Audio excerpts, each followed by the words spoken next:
Ina Podcast.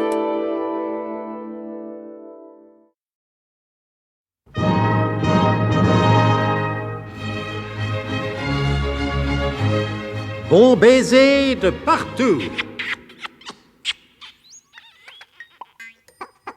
Une émission secrète de...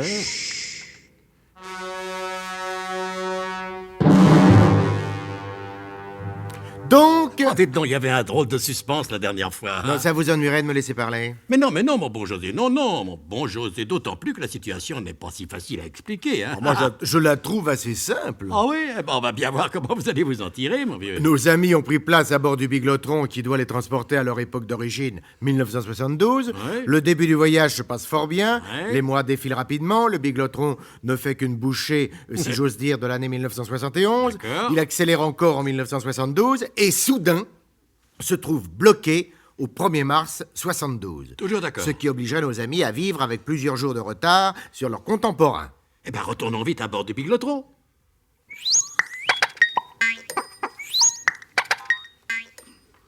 Big vieux, Big, tu m'entends? Faut pas nous laisser en carafe le 1er mars. Alors, colonel, le Biglotron ne répond plus.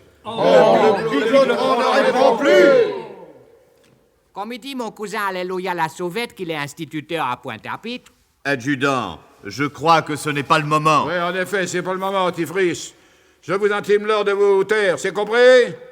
À vos ordres, mon colonel. Maintenant, professeur, examinons calmement la situation. Mais je reste très calme, colonel. Devant une expérience loupée, l'homme de science se contente de dire « c'est loupé ». C'est ça, l'esprit scientifique. Oui, quand je disais rester calme, il ne faut pas confondre le calme avec la passivité, hein? Il faut calmement entreprendre quelque chose. Ah, je veux bien. Mais quoi? C'est vous qui avez fabriqué le Biglotron, hein? C'est pas moi, non? Évidemment, ça ne s'apprend pas à l'école de guerre. Messieurs, mon fils, mon colonel, professeur, croyez-vous que l'instant soit bien choisi pour vous quereller? La divine providence nous a fourrés dans un saint pétrin, je le reconnais. Mais gardons notre sang-froid, que diable! Si vous voulez bien me permettre, bien qu'étant ignorant en matière scientifique... Ah, ça y est, il va la dire. Mais la dire quoi, mon... La connerie, parbleu! Chaque fois qu'un individu commence par déclarer qu'il est ignorant en telle ou telle matière, c'est pour en administrer aussitôt la preuve en sortant une bourde monumentale. C'est comme le gars qui se lève à la fin d'un banquet en disant « Je ne suis pas un orateur ». C'est bon, professeur. Je me tais puisque vous le prenez sur ce ton. Ah, et vous, Tinoulet, vous n'avez rien à dire? Et pourquoi que j'aurais quelque chose à dire, professeur? Eh ben, voyez, décidément, c'est vous le moins, je veux dire, le plus intelligent. Mon fils et professeur, nous comprenons votre désarroi. En faut-il pour cela en arriver aux injures? Vous ne voyez pas, mon père, que je suis en train de réfléchir et que vous m'abrutissez tous avec vos remarques? Bon, si le Biglotron ne répond plus, c'est qu'il a épuisé toutes ses réserves d'énergie. Il nous faudrait trouver une source supplémentaire d'énergie. Alors, comment? Ah oui, évidemment, je peux tenter une manœuvre. Tentez-la, professeur. Ah, attention, colonel. Il s'agit d'une manœuvre désespérée qui n'a pas toutes les chances de réussir. Combien de chances? 1 sur 2, sur 3, sur 10, sur 100? Mais même une chance sur 1000? Vous pouvez tout tenter. Je vous y autorise au nom du Dieu et au nom de la France. Mais pourquoi parler d'une chance sur 1000? Une chance sur 2, c'est suffisant quand on tombe sur la mauvaise. Allez-y, vous dis-je. Vous m'y autorisez officiellement? Sur mon honneur d'officier. Soit, mais cramponnez-vous, nous allons être secoués drôlement. Je vais inverser les circuits et brancher directement les pepsoïdo-caltino-malfoireux sur les boostifs de Rolvaille. En effet, c'est osé comme manœuvre. Oui, bon. Vous êtes prêts? Nous sommes prêts, professeur!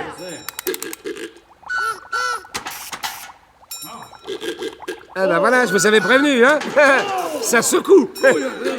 Seulement l'indicateur des jours est reparti. Voyons, 2 mars. Le 3, maintenant! Le 4 et le 5 d'un seul coup. Le 6 à présent. Et le 7. Le 8, formidable. Le 9. Encore un petit effort, professeur. Et nous aurons gagné. Ça ne bouge plus. Mettez toute la gomme. Mais colonel! Mettez toute la gomme, c'est un ordre. Soit, je vais mettre toute la gomme.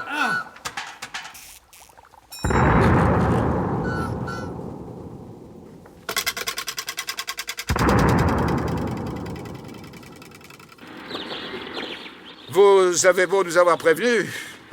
Je ne m'attendais pas à une pareille explosion. Oui, mais écoutez, où sommes-nous, là? Écoutez, j'avais mis l'indicateur de direction sur Paris pour nous éviter de perdre du temps. Et vous n'avez pas dû vous tromper de beaucoup, voyons.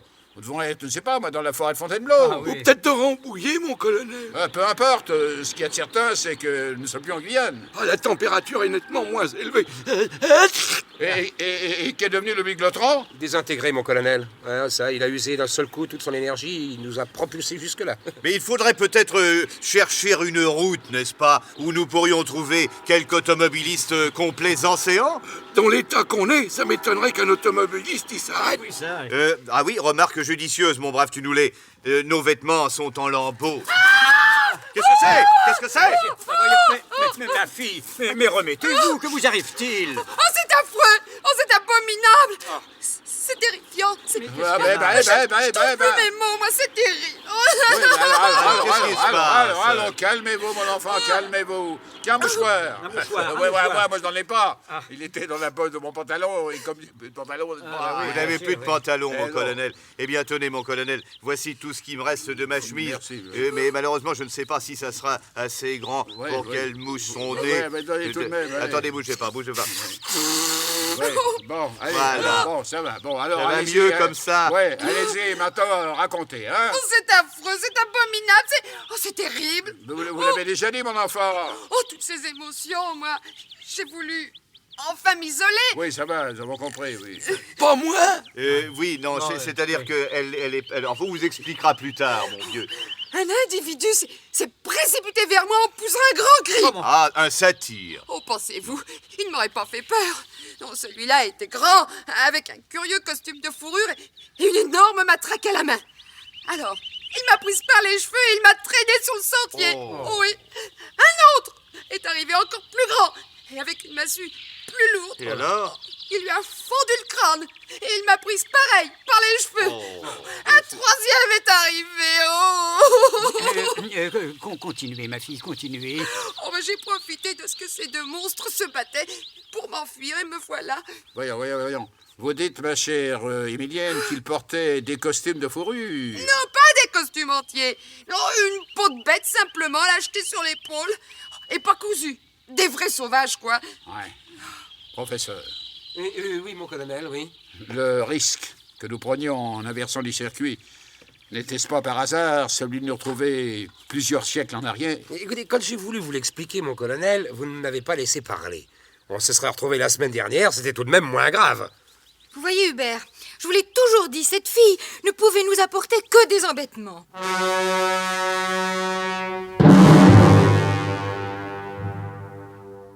Si nos amis se trouvent plongés dans la préhistoire, comme le récit d'Émilienne Le Harpon le laisse entendre, et compte tenu du fait que le Biglotron s'est entièrement désintégré, quelle chance avons-nous de les retrouver en 1972? Ah ben vraiment, je me le demande. Ne vous le demandez pas, faites comme tout le monde. Ne manquez sous aucun prétexte un seul épisode de cette prodigieuse épopée. Voilà. Là maintenant, je pense que, sans exagération, on peut parler d'épopée. Et comment? C'était Bon baiser de partout. Une émission secrète de... Pierre Dac et Louis Rognoni. Décryptage et mise en code, Jean-Wilfried Garret.